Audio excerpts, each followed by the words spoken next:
Hello बच्चा लोग, alcohol chapter आपका चल रहा था, पता हो आपको। और 2-3 वीडियो मैंने अब तक भेजे हैं आपको एल्कोहल के। जिस एल्कोहल में आपने सबसे पहले एल्कोहल का जनरल इंट्रोडक्शन और उसके बाद में आपने प्राइमरी, सेकेंडरी और टर्शियरी एल्कोहल में किस प्रकार से विभेद किया जाता है इसके बारे में आप लोगों ने बात किया था। आज हम लोग बात करेंगे general methods of preparation of monohydric alcohol कि किस प्रकार से आप मोनोहाइड्रिक एल्कोहल्स को बना सकते हो। और ये मोनोहाइड्रिक एल्कोहल्स का बनाना इंपॉर्टेंट है मुख्य रूप से आपके बोर्ड एग्जाम के लिए। तो किस प्रकार से बनाएंगे, एक एक करके सारे मेथड्स की बात करूंगा आपसे, और फटाफट आप इसको देख लीजिए किस प्रकार से मेथड्स आपके काम करते हैं। ओके, तो देखते हैं फटाफट। पहला मेथड आपका जिससे आपको बनाना है, सबसे पहले हम लोग बनाएंगे एल्कीन की हेल्प से। ठीक है, हम लोग एल्कीन से कोशिश करेंगे कि एल्कीन से किस प्रकार आप मोनोहाइड्रिक एल्कोहल बनाओगे, ये हमको देखना है। तो बहुत आसान सी प्रक्रिया बताऊंगा, ध्यान दीजिए आप। एल्कीन से सबसे पहले हम लोग यूज़ करेंगे कौन सा मेथड, हम लोग मेथड यूज़ करेंगे हाइड्रेशन। यानी हम लोग क्या करेंगे, एल्कीन पर जल का योग कराएंगे। और बहुत आसान सी रिएक्शन है, आपने पहले ही पढ़ा है इसको। देखिए CH2 डबल बॉन्ड CH2 और इस पर आप H2O का योग करा दीजिए। H+ का प्रेजेंस में होता है, अम्लीय माध्यम होना चाहिए, तो ये हो जाएगा CH3CH2OH।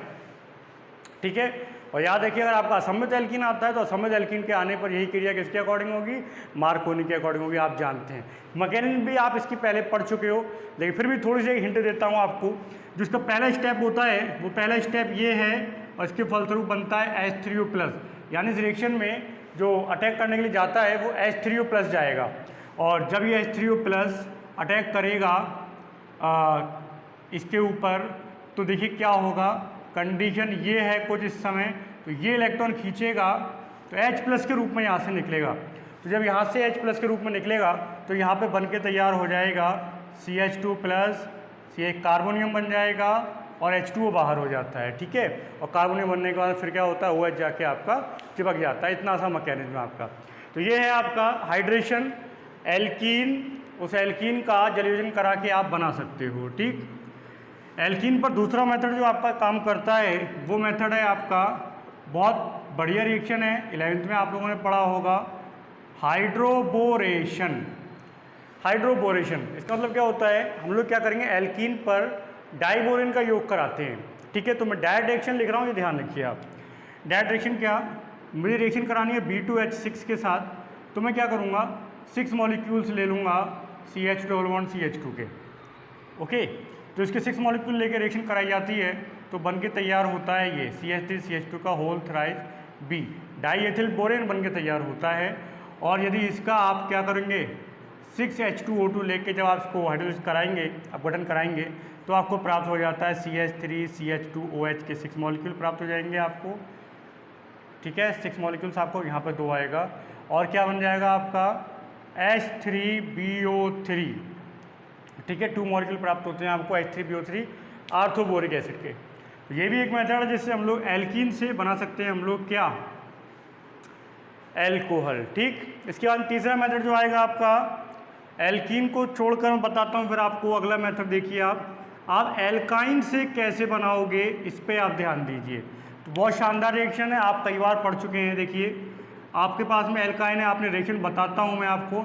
आपने क्या करना है इसमें, अगर आपको एल्काइन से एल्कोहल बनाना पड़े, ध्यान देना, तो आप क्या करो, आप इस पर जल का योग कराइए। ये वो रिएक्शन है जो आपका 20% H2SO4 1% HgSO4 की प्रेजेंस में कराई जाती थी।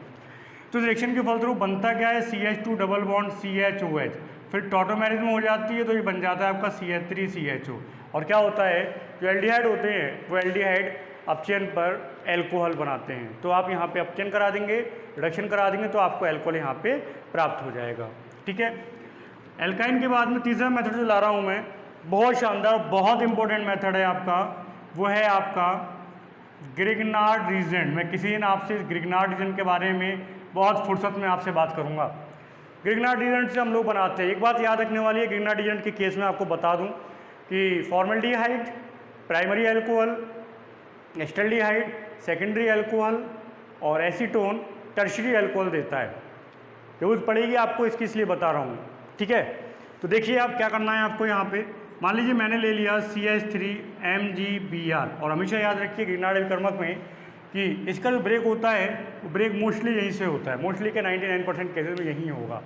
CH3 अलग हो जाता है आपका, MgBr आपका अलग हो जाता है। और इस केस में CH3 पे पॉजिटिव चार्ज और CH3 पे नेगेटिव चार्ज और MgBr आपका पॉजिटिव चार्ज के रूप में जाता है। ठीक है, तो क्या होगा जब आप इसकी रिएक्शन कराएंगे किसके साथ में, मान लीजिए मैं करा रहा हूँ इसके साथ में फॉर्मेल्डिहाइड, तो बेटा देखो सबसे पहले यहाँ पे इलेक्ट्रोमैग्नेटिक इफेक्ट कार्य करता है, इलेक्ट्रॉन यहाँ पहुँच जाएगा तो इस पर negative charge, partially positive complete आएगा, नेगेटिव चार्ज, और यहाँ पे आपका पॉजिटिव चार्ज आता है। तो क्या होता है यहाँ से जो CH3 वाला पोर्शन है, ये पोर्शन कैसा है, नेगेटिव वाला है, तो नेगेटिव वाला पोर्शन कहाँ पहुँच जाएगा, पॉजिटिव वाले के पास में, और बन के क्या तैयार होगा, एक इंटरमीडिएट बनेगा OMgBr, और यहाँ पे कौन आ जाएगा, CH3, OMgBr वहाँ पहुँच जाएगा, इस पर CH3 आ जाएगा। और फिर बेटा अगर आप इसका हाइड्रोलिसिस करा देंगे तो ये क्या होगा, यहाँ से टूट जाएगा, और टूटने के बाद में अगर आप ध्यान दें तो ये बन जाएगा मिथाइल एल्कोहल और बन जाएगा magnesium bromide hydroxide.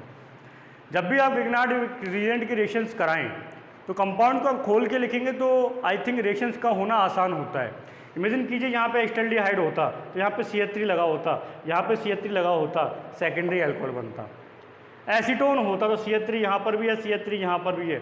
Mostly reaction एक ही तरीके से होती है ग्रिग्नार्ड रिएजेंट की, बट एक दिमाग में आप रखिए किस प्रकार से आपको रिएक्शंस को कराना है। ओके, तो ये है आपका ग्रिग्नार्ड रिएजेंट से आप बना सकते हो बहुत आसानी के साथ में क्या, एल्कोहल। ठीक है, चौथा मेथड जो मैं लेके आ रहा हूँ वो है आपका बहुत बढ़िया मेथड्स, वो है आपका ईथर्स हाइड्रोलिसिस। ठीक है, ईथर का हाइड्रोलिसिस, ईथर का हाइड्रोलिसिस कराना है आपको। तो ईथर क्या होते हैं आपके, ROR होते हैं, आप जानते हैं। तो ROR टाइप के यौगिक हैं ईथर, इनका आपने हाइड्रोलिसिस कराया तो क्या होना है, कहीं से भी तोड़ दीजिए कोई फर्क नहीं है, क्या बन जाएंगे 2ROH। लाइक एस आपने मान लो ले लिया CH3O C2H5, क्या नाम हो जाएगा इसका, मिथॉक्सी एथेन। ठीक है, और अगर आप इसका जल बटन कराएंगे तो ये किस में कन्वर्ट हो जाएगा, एक बनेगा CH3OH और एक बन जाएगा आपका C2H5OH। सिंपल सी रिएक्शन है, आप आराम से करा सकते हैं। ठीक है, तो ये है आपका ईथर का हाइड्रोलिसिस। अगला मेथड जो आता है वो आता है आपका एस्टर हाइड्रोलिसिस।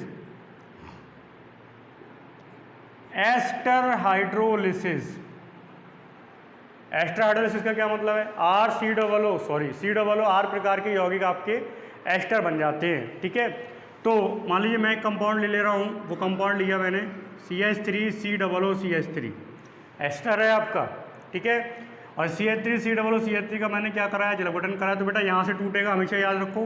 क्यों, ये बना ही यहाँ से है एसीटेट, क्योंकि आप एस्टर की परिभाषा क्या कहते हैं, एस्टर की डेफिनेशन कहती है कि जब कार्बोक्सिलिक अम्ल के H को हटाकर उसकी जगह पर L के ग्रुप को ले आएँ, तो हम लोगों ने इसका H हटाया और H की जगह पे किसको लेके आए, मेथिल को लेके आए हैं हम लोग। ठीक है, तो जहाँ से जुड़ता है टूटते भी वहीं से हैं हम लोग किसी भी कंपाउंड को, तो यहाँ पे क्या होगा, यहाँ से टूटेगा तो CH3COO नेगेटिव चल रहा है, H जिसके पास में पहुँच जाएगा तो ये क्या बन जाएगा, CH3COOH, एसिटिक अम्ल अलग हो जाएगा और CH3OH अलग हो जाएगा। तो दो कंपाउंड बन जाएंगे, CH3COOH बना दीजिए और बना दीजिए CH3OH, बात खत्म। ये है आपका एस्टर हाइड्रोलिसिस। ओके, तो बहुत बढ़िया रिएक्शन है ये आपकी, बड़ी मज़ेदार रिएक्शन है। ऐसे ही एक मेथड और देखते हैं हम लोग, बहुत इंपॉर्टेंट है, वो है amine react with nitrous acid. Nitrous acid का फॉर्मूला क्या होता है, मेरे साथ बोला करो फॉर्मूला। नाइट्रस एसिड का फॉर्मूला क्या है, HNO2। तो हम लोग क्या करेंगे, HNO2 से रिएक्ट कराएंगे। देखिए कैसे कराते हैं, मान लीजिए आपने ले लिया C2H5NH2 और इसके साथ में ले लिया HONO। HONO का मतलब क्या है, नाइट्रस एसिड, HNO2 लिख सकते हैं आप इसको। एक बात याद रखना, ग्रुप कन्वर्जन के लिए भी ये रिएक्शन बहुत इंपॉर्टेंट है। अमीनो ग्रुप को, ये इकलौता एक ऐसा तरीका अमीनो ग्रुप को डायरेक्ट कन्वर्ट करता है किसमें, एल्कोहलिक ग्रुप में।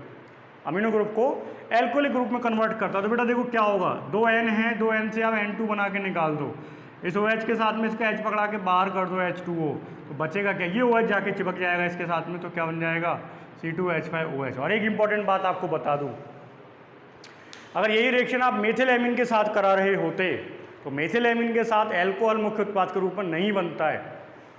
मेथिल एमीन से रिएक्शन कराई जाती है तो उस रिएक्शन के समय पर उसमें क्या क्या बन जाता है, नाइट्राइड बन जाता है, नाइट्राइड के साथ साथ ईथर भी बनते हैं और उस रिएक्शन में ईथर मुख्य उत्पाद होता है। ठीक है, ईथर मुख्य उत्पाद होता है, याद रखना। दूसरी बात, इसके अलावा एक मेथड आप पढ़ सकते हो यहाँ पे, फर्मेंटेशन ग्लूकोज का फर्मेंटेशन कराया जाए, किण्वन करा दी जाए, तो किण्वन के फलस्वरूप वहाँ से भी आपको क्या बन जाता है, एल्कोहल बन जाते हैं। ठीक है बेटा, तो ये कुछ मेथड्स हैं, जिन मेथड से मैंने एक मेथड यहाँ पे छोड़ दिया है मैंने, वो है आपका हेलो एल्केन की क्रिया करानी थी आपको NOH वगैरह से, लास्ट प्रीवियस चैप्टर में पढ़ के आए उससे पहले, तो आप वहाँ पे हेलो एल्केन, जैसे आप C2H5Cl ले लो, उसकी रिएक्शन आप NOH से कराएंगे तो आपको प्राप्त हो जाएगा क्या, C2H5OH। सिंपल सा मेथड है। ओके, फिर आते हैं इसकी फिजिकल प्रॉपर्टीज। एल्कोहल की फिजिकल प्रॉपर्टी बहुत शानदार है, सब लिक्विड होते हैं, गैस नहीं होता, वजह hydrogen bond. Intermolecular hydrogen bonding पाई जाती है एल्कोहल्स में। इंटरमॉलिकुलर हाइड्रोजन बॉन्डिंग होता क्या है, जब अलग अलग मॉलिक्यूल्स, एल्कोहल के अलग अलग मॉलिक्यूल्स क्या करेंगे, हाइड्रोजन बॉन्डिंग करेंगे। ठीक है, ये हो गया आपका हाइड्रोजन बॉन्डिंग। तो हाइड्रोजन बॉन्डिंग के कारण अणु पास पास आ जाते हैं, वो कन्वर्ट हो जाते हैं लिक्विड, हायर मेंबर से कैसे होते हैं, सॉलिड होते हैं। ठीक है, दूसरी बात, MPBP बहुत उच्च होते हैं इनके, मेल्टिंग पॉइंट, बॉइलिंग पॉइंट बहुत हाई हैं, वजह सीधा सा है क्या, हाइड्रोजन बॉन्डिंग के कारण इनके MPBP बढ़ जाया करते हैं। ठीक है, तीसरी बात याद रखना, अगर कार्बन श्रृंखला बढ़ जाए, श्रृंखला ब्रांच हो जाए, मेल्टिंग पॉइंट, बॉइलिंग पॉइंट कम हो जाते हैं, सिंपल सी बात है, आप जानते हैं इसके बारे में। इसी तरीके से क्यों बताया भी वहाँ पे मैंने, सरफेस एरिया कम हो जाता है, इस चक्कर में उनके MPBP कम हो जाते हैं। वाटर सॉल्युबिलिटी बहुत ज़बरदस्त है, क्योंकि ये वाटर के साथ भी क्या करते हैं, हाइड्रोजन बॉन्डिंग करते हैं, वाटर सॉल्युबिलिटी बहुत अधिक होती है इनकी। और ध्यान रखना, नंबर ऑफ OH ग्रुप, अगर OH ग्रुप का नंबर इंक्रीज हो रहा है तो सीधी सी बात है सॉल्युबिलिटी बढ़ेगी। क्यों, क्योंकि जब OH ग्रुप ज़्यादा होंगे तो क्या करेंगे, वो हाइड्रोजन बॉन्डिंग ज़्यादा करेंगे, हाइड्रोजन बॉन्डिंग ज़्यादा करेंगे तो क्या होगा, सीधी सी बात है सॉल्युबिलिटी बढ़ जाती है। ठीक है, कुछ पॉइंट पैसे ही चलते जैसे आपने हेलो एल्केन में पढ़े, लेकिन एक बात याद रखना, अगर आपसे कोई पूछे, अगर सेम मॉलिक्यूलर फॉर्मूले में चल रहा है, मॉलिक्यूलर वेट में चल रहा है, सॉरी लगभग मॉलिक्यूलर वेट सेम चल रहा है, तो याद रखना कार्बोक्सिलिक अम्ल के MPBP सबसे ज़्यादा होते हैं और एल्कोहल नंबर 2 पे आता है। ये बहुत इंपॉर्टेंट बात बता रहा हूँ, कार्बोक्सिलिक अम्ल के MPBP सबसे ज़्यादा होंगे, कंपटीशन में काम आएगा आपके, एल्कोहल के कम होते हैं। दूसरी बात एक याद रखना आप लोग, दूसरी बात क्या, वो ये बात याद रखना कि सम संख्या वाले एल्कोहल्स के गलनांक क्वथनांक, बहुत इंपॉर्टेंट लाइन है, मज़ेदार लाइन है, रट्टा मारो इस पे, हालांकि इसका एक कारण भी है। सम संख्या वाले एल्कोहल के गलनांक और क्वथनांक अपने से उच्च विषम संख्या वाले एल्कोहल की तुलना में ज़्यादा होते हैं। मतलब अगर आप बात कर रहे हैं ब्यूटेनॉल की, ब्यूटेनॉल, और आप ले लें पेंटेनॉल, तो ब्यूटेनॉल का MPBP पेंटेनॉल की तुलना में ज़्यादा होगा, पेंटेनॉल की तुलना में ज़्यादा होगा। और इसी घटना को एकांतरण प्रभाव कहते हैं, याद रखना। होना किसका चाहिए था, पेंटेनॉल का। क्यों, क्योंकि मॉलिक्यूलर वेट बढ़ने के साथ साथ MPBP बढ़ते हैं, लेकिन होता किसका है, ब्यूटेनॉल का। वजह जो बताई, वजह ये कहा गया, उस घटना को कहते हैं एकांतरण प्रभाव। देखिए C1, C2, C3 और C4 और इसके बाद में आया OH। तो ये कहते हैं कि जब सम संख्या वाले होते हैं, इवन नंबर वाले होते हैं, तो उनके ग्रुप्स के बीच में पर्याप्त गैप होता है जिसका रिपल्शन कम कार्य करता है। अपोजिट डायरेक्शन में होते हैं, रिपल्शन कम कार्य करता है। लेकिन जब वो ऑड नंबर वाला बन जाता है, तो ऑड नंबर वाले में क्या होता है, देखिए C1, C2, C3, C4 और C5 ये एक ही तरफ आ गए, दोनों एक ही तरफ आ गए। रिपल्शन क्या होता है, ज़्यादा काम करता है, ज़्यादा रिपल्शन कार्य करेगा तो क्या होगा, वहाँ पे कमज़ोर हो जाते हैं बॉन्ड्स। ठीक है, तो ये पॉइंट्स आप याद रखें। तो कुछ फिजिकल प्रॉपर्टीज़ के बारे में मैंने आपको बताया, बनाने की विधियाँ मैं आपको बता चुका हूँ। नेक्स्ट वीडियो जब मैं लेके आऊँगा तो बात करेंगे हम लोग केमिकल प्रॉपर्टीज़ की, और केमिकल प्रॉपर्टीज़ बहुत इंपॉर्टेंट है नीट के एग्ज़ाम के लिए, IIT एग्ज़ाम के लिए बहुत इंपॉर्टेंट है। मैं बात करूँगा आपसे फिर उसके बारे में, तब तक इन्हें क्लियर करें। तब तक के लिए धन्यवाद।